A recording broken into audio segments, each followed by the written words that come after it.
Hello and welcome to Your New Jersey. I'm Lisa Marie Falbo. On today's show, we meet the legendary David Bryan, musician and keyboard player for the iconic New Jersey band Bon Jovi. He's also featured in the documentary series recently released, Thank You, Goodnight. David Bryan joins me now. Welcome to the show. Thank you. It is an honor. How are you? I am doing good. It's such an honor to be joined by a New Jersey rock legend.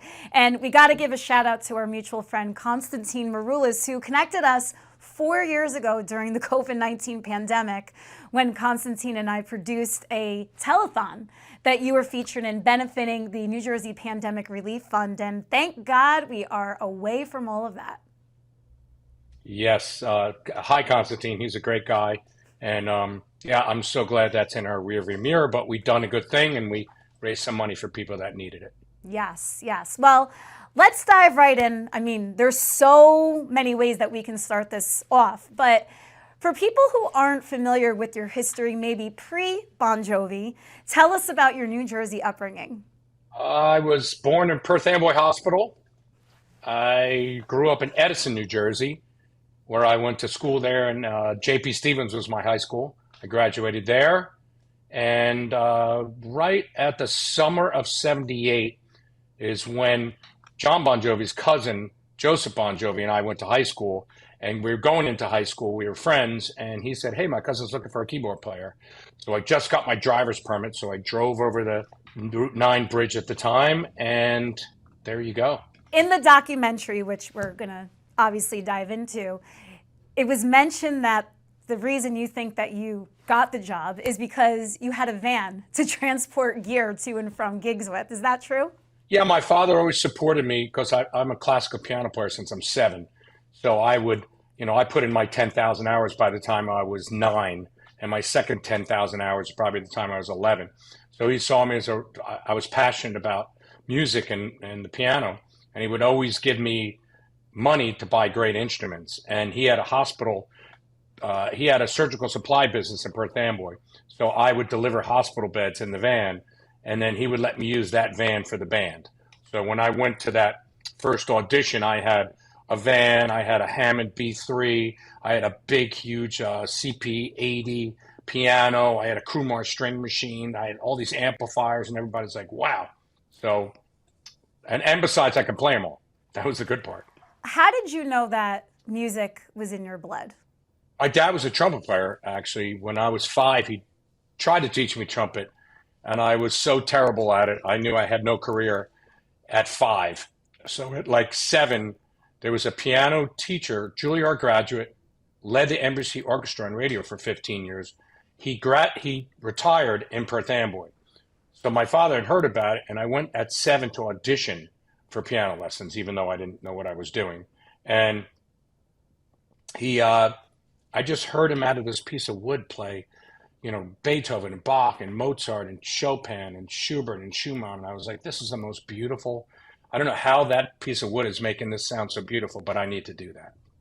And you've been doing it ever since. But you almost didn't have a career in music. You were even a student at Rutgers University.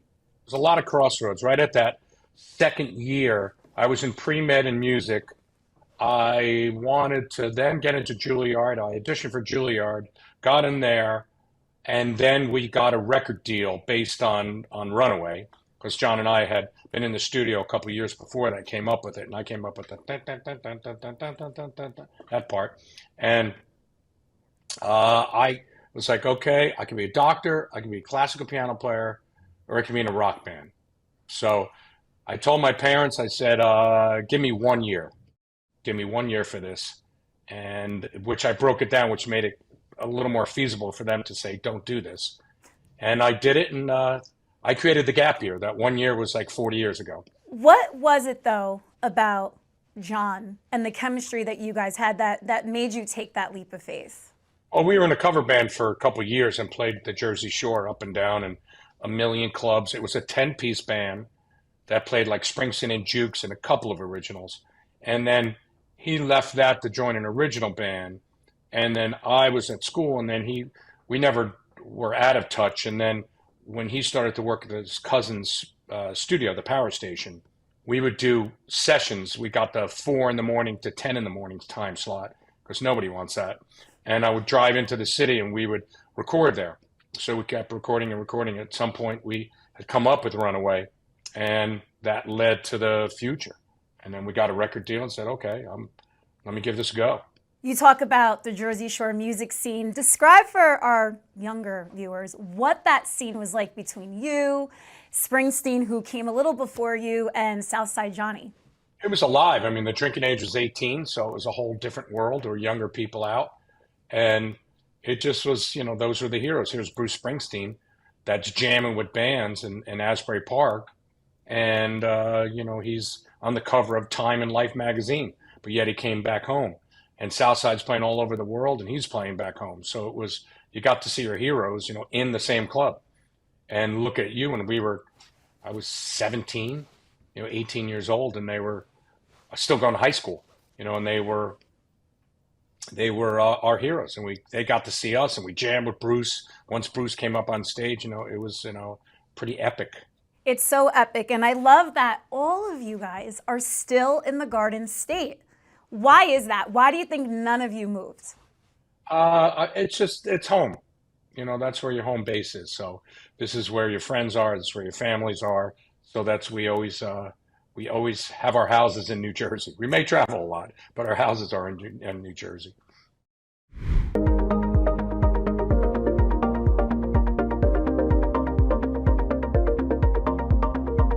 So you get your record deal, and a smash success in Runaway. What was the moment, though, that you realized, wow, I made it? We had a tour bus come and pick us up in our house. My house was 20 grand and the tour bus was $500,000. So that was pretty impressive. And the first record we did all right. We sold 500,000 records. We did gold. And then the second record we came out, we almost sold platinum. We did 800,000, not 1 million. And the record company said, well, if you don't sell 1 million records, the next one, we're going to drop you. So it was a do or die record. And then Slippery came out, and it was our do or die record. And then we sold 15 million records inside of America and 15 million out. So we sold 30 million records, and then we knew we made it. Is it surreal that it did so well overseas? And why do you think people that maybe not even know our language connected with your music? The one thing, when you watch the documentary, you can see that we played the whole entire planet. Like in '84, when we came out, we opened up for the Scorpions, Judas Priest. We opened up for everybody in Canada, America, South America, all of Europe, Asia. So we just went everywhere and opened up for everybody. And then we kept doing that and doing it and doing it, doing it. And then it was time when Slippery hit, we were already established because the world outside of America wants, you can't just go, they can't just listen to on the radio. If you show up, they'll show up. And if you keep showing up, they're going to keep showing up. So you have to go there. Where is your favorite place to go? I like the planet Earth. I think so far that's my favorite. I haven't done any other planets yet, but we pretty much played everywhere you can play on this planet. But do you have a favorite venue or a favorite city? I mean, it's always great to play Giant Stadium. It's called MetLife, but I still call it Giant Stadium because I'm a Giants ticket holder and fan.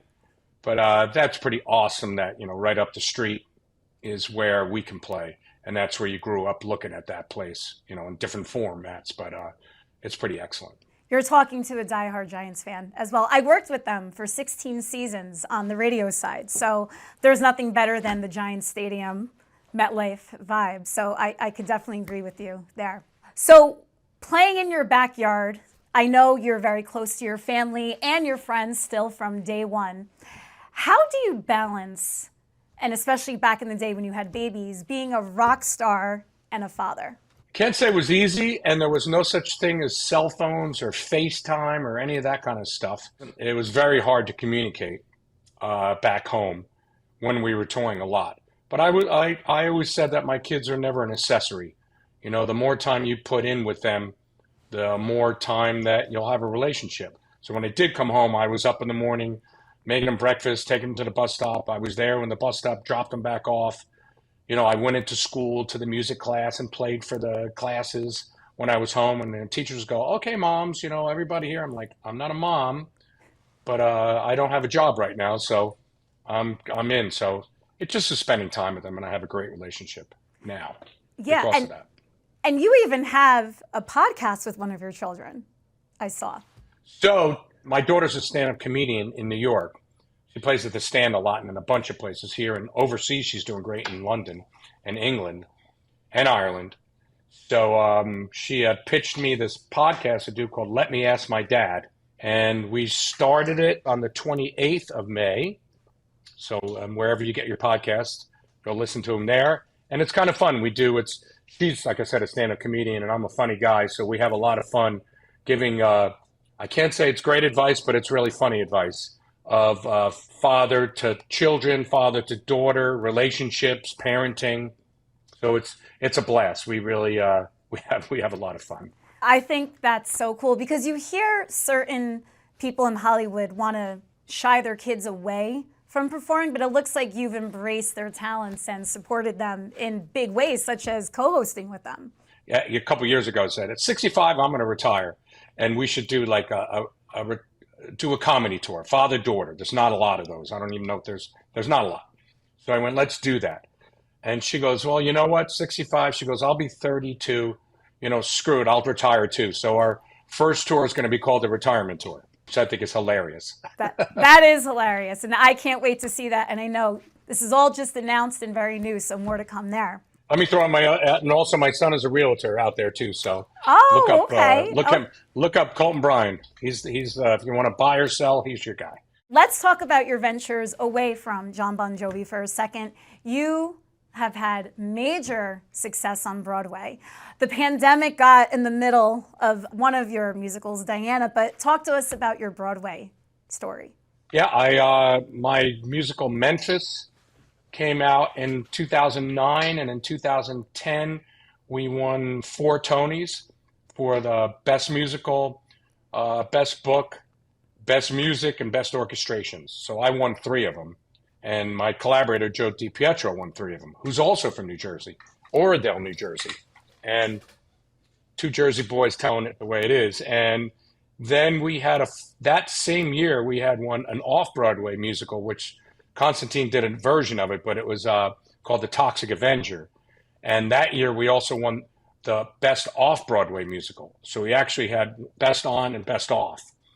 And then before the pandemic, there was Joe DiPietro had this idea about on Princess Diana. And we're like, wow, what a great story. And I said, what a great idea. So we did it. We literally got to Broadway like in under 3 years. We had 8 previews. It was great. Everybody loved it. And then, boom, the pandemic with us and the entire planet shut the world down. And then when we came back up, we were really great. We had a lot of money in the bank, a lot of advanced ticket sales, and then Omicron came out, and then that murdered us, and it's still affecting, the Broadway now. So it's very hard. But during the lockdown, we were able to record it with Netflix. We went in and recorded it. I was sequestered in a hotel room for a month, somehow made it, and it's on Netflix, and it's still doing great. It's still trending great, and it's around the world.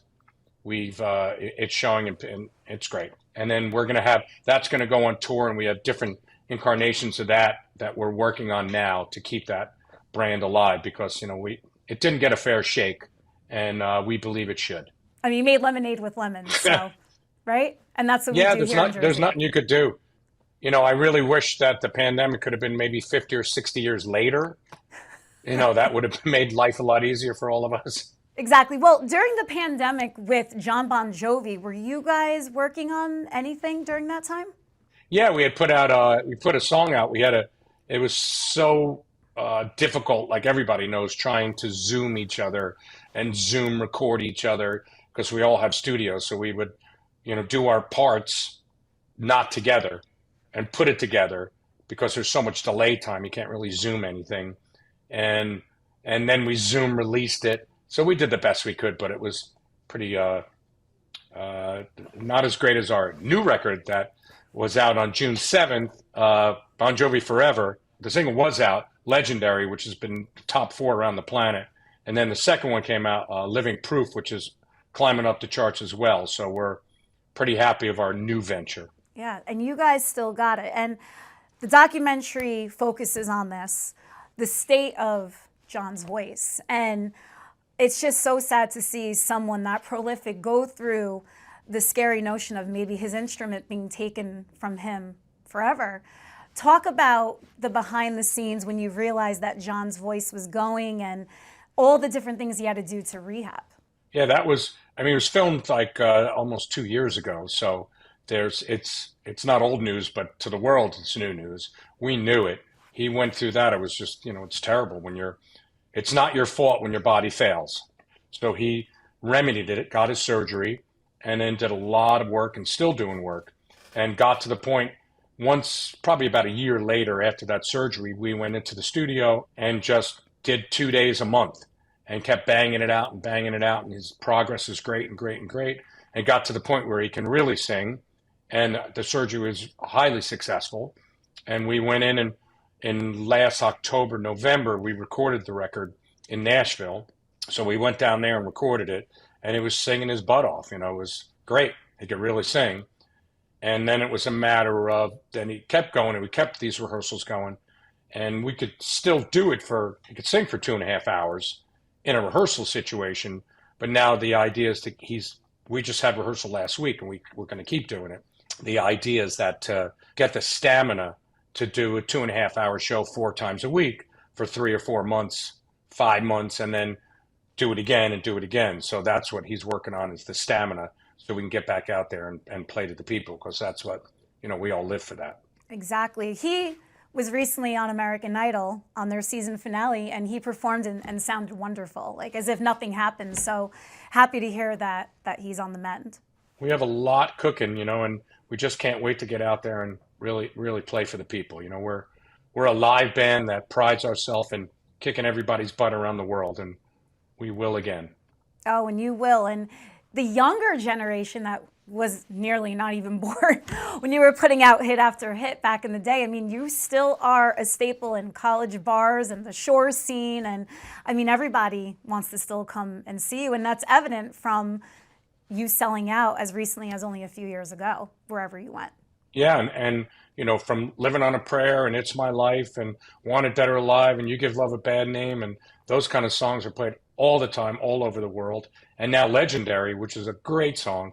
I mean, we knew it. We're like, okay, we got a big one again. And it's working like crazy all over the world again. So, which he sang on American Idol. So we can't wait to sing it and do it for the people again. The music industry has changed so much, though. I mean, there isn't a big recent rock act out there right now performing, but you guys still just go with the times and, are still number one. How do you keep up with that pace? I think it's just because of we've always wanted to not rest on yesterday, but always push it forward for tomorrow. And we always go around the world, and we've never had a bad show. We just get out there. We can't try any harder, and we do it. And then we keep trying every record to get those new songs, to get the big song, to keep working on it. And, we were so happy when Legendary, we always think it, but you never know. And then when Legendary came out and just exploded around the world, like, they're back. We're like, we never went away. So it's always a great thing. So I want to talk about the documentary, Thank You, Good Night. How did it come to be, and why now to release this docuseries? It was all based around the 40th anniversary. So for us, we got signed in 1983. Runaway came out in 1984. So 40 years seemed like, okay, that's, in the words of Bon Jovi, we're halfway there. So this is the first documentary. And then 40 years from now, when we're 190 billion years old, the second half will come out. I mean, was it hard revisiting some of the moments that the documentary touches on, like the departure of Richie Sambora? Talk about some of that. Yeah, I mean, it's a 4-part, 5-hour series. And the beginning is really based on, John, and then based on me and John, and then based on putting the band together. And then it keeps going through the journey. And yeah, it's very tough to see your brother struggle, with addiction, and it's, our bass player who passed away, God rest his soul, Alec, who we loved. He had his demons and he couldn't beat them. Tico had demons and he beat them. Richie had demons and couldn't beat them. So, thank God I didn't have demons. John didn't have demons, but we always wanted to me, it wasn't about the party, it was about the music. And we always wanted to getting on stage, playing that music. That's the greatest high you could ever have. And that was it for me. How did you, though, resist temptation? Because I'm sure a lot was thrown your way. I don't know if I resisted it. I just kept it. I kept it under check. I never went off the deep end, if you will. I could never, because it was more important to me was my work and my music, not the party. What's the reception been from people that have watched the docuseries? I'm sure fans are messaging you on social media left and right. Oh yeah, it's great. I mean, we're still on #1 around the world for it. It's just great. People saw a lot of insight. A lot of my friends are like, "Wow, you guys worked a lot." I went, "Yeah, that's why I'm tired." You're so energetic, and when you're not working, you're going to Giants games, Yankees too. You're a diehard Yankee fan as well. I see you have a friendship with David Wells, one of my favorites. Yeah, and that's because of my wife Lexi. She's a diehard Yankees fan. Her father's a diehard, and she got me into that, and then became friends with David Wells through my buddy Michael Strahan. He introduced me to him. So Michael and I have been friends for a very long time. So it's pretty cool when David was pitching. It was great to go backstage and go back in the dressing room. It was pretty cool. I mean, you want to talk about rock stars, those 90s Yankees teams? I mean, that's when I grew up. I mean, that was the ultimate, for sure. Oh, yeah. So finally, I want to talk about how you and your bandmates give back to the community, not only nationally and internationally, but right here in the Garden State. How do you guys give back?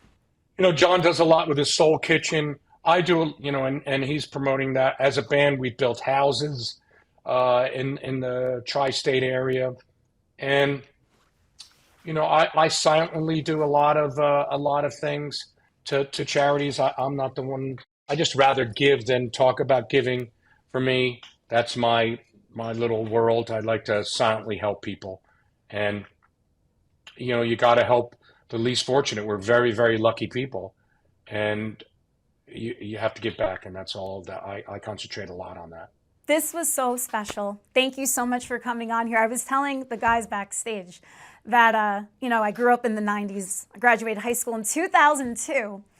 And, that was NSYNC, Britney. I was all about that. But you is who I quoted in my high school yearbook. Guess really? Yes. Guess the song that I quoted from. 2002. Well, it wouldn't be You Give Love a Bad Name. That's bad. It's got to be It's My Life. It's My Life. Ready? I ain't going to be just a face in the crowd. You're going to hear my voice when I shout it out loud. So that always stuck with me. And from high school and beyond, I always wanted to live up to that lyric. So thank you for that. You're welcome. And my high school, in my yearbook, because I went to see Neil Young, and I wrote, Russ Never Sleeps. What was the inspiration? Got to keep going forward. I love that. Got to keep going forward. Russ never sleeps. It keeps working. David, this was so much fun. Thank you so much for joining me today. Where can people find out more about everything you have going on and Bon Jovi? We have all the band socials on David Bryan DB Music. I have on the Insta, on our new podcast is Let Me Ask My Dad podcast. So we're out there. And you're probably out there this summer at the Jersey Shore, right? Relaxing. Where do you like to go? I have a house down at the shore, and I always love to go to Jenkinson's. I jam with a bunch of bands there, from Brian Kirk to the Nerds they're all good friends. So I'll go up on stage and play a lot. And the Storinos who own it are very, very nice people, and they're great. And I always have a blast in that place. It's fun. Well, hopefully we'll see you this summer down there. This was really special. Thank you so much, and best of luck in the new album and all your future ventures. You're welcome. Thank you. All right, New Jersey. Love it. Thank you for joining me on another episode of Your New Jersey. I'm Lisa Marie Falbo. We'll see you back here next week.